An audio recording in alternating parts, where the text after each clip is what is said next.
सफलता का मार्ग हमेशा फूलों भरा नहीं होता। जब भी हम किसी बड़े लक्ष्य की ओर बढ़ते हैं तो रास्ते में सबसे पहले बाधाएं और बुराइयां आती है। जो व्यक्ति इन बाधाओं से डरकर भागने के बजाय धैर्य और निस्वार्थ भाव से उनका सामना करता है, वही दुनिया में बदलाव ला सकता है। नमस्कार, मैं ज्ञानेश्वर जादव और आप देख रहे हैं ज्ञानेश्वर टॉक्स। आज विश्व प्राशन करने वाले नीलकंठ यानी भगवान श्री महादेव की कहानी। बहुत पुरानी बात है। देवता और असुर दोनों अमर होना चाहते थे। इसके लिए उन्होंने समुद्र को मंथने का निर्णय लिया ताकि उसमें से अमृत निकल सके। यह काम बहुत बड़ा था, इसलिए दोनों ने मिलकर काम शुरू किया। जैसे ही मंथन शुरू हुआ, समुद्र से अमृत के बजाय सबसे पहले हलाहल नाम का भयानक जहर निकला। वह जहर इतना खतरनाक था कि उसकी गर्मी से पूरी धरती जलने लगी। पेड़ पौधे सूख गए और सभी जीव तड़पने लगे। देवता और असुर थोड़ी देर पहले अमृत के सपने देख रहे थे, अब अपनी जान बचाने के लिए भागने लगे। जब कोई रास्ता नहीं सूझा तो सब भगवान शिव के पास पहुंचे। शिव जी उस समय शांत ध्यान में बैठे थे।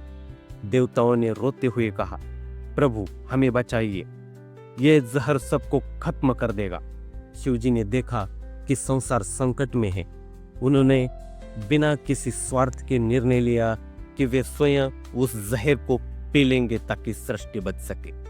भगवान शिव ने उस जहर के प्याले को उठाया और मुस्कुराते हुए पी गए। जब जहर उनके गले तक पहुंचा तो माता पार्वती ने उनके गले को धीरे से पकड़ लिया ताकि जहर शरीर के अंदर न जा सके। जहर के प्रभाव से शिव जी का गला नीला पड़ गया, लेकिन उन्होंने उसे अपने भीतर ही रोक लिया। तभी से उन्हें नीलकंठ कहा जाने लगा। शिव जी के इस त्याग से दुनिया का संकट टल गया। जहर का बुरा प्रभाव खत्म हुआ और फिर से हरियाली लौट आई।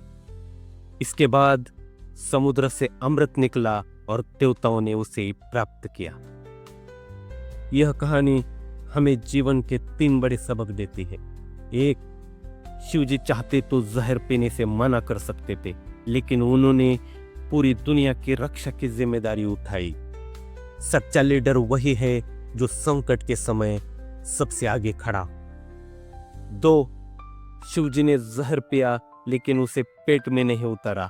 इसका मतलब है कि हमें दुनिया की बुराइयों और कड़वी बातों को सुनना तो पड़ता है, पर उन्हें अपने दिल और दिमाग पर हावी नहीं होने देना चाहिए। और 3, असली विजेता वह नहीं है जो सिर्फ अपनी जीत के बारे में सोचे, बल्कि वह है जो दूसरों के सुख के लिए अपने सुख सुविधाओं का त्याग कर सके। अगर यह कहानी आपको अच्छी लगी हो तो लाइक और शेयर करें। धन्यवाद।